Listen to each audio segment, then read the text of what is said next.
One of my favorite things at University of Hartford is this bridge, which separates the residential life from the academic life. And I'm just leaving the residential side right now, and I'm actually walking over to what we call the academic side of campus.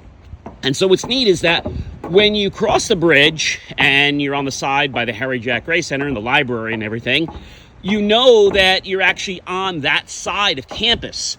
When you cross the bridge and you see the Commons, you know that you're home. So this is something that no university has in the world. It is the only place around that has it.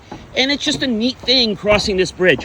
What I wanted to tell you is that Apple is going to start introducing AirPlay in many national hotels across the country, as long as you have the latest iPhone 17 OS or higher.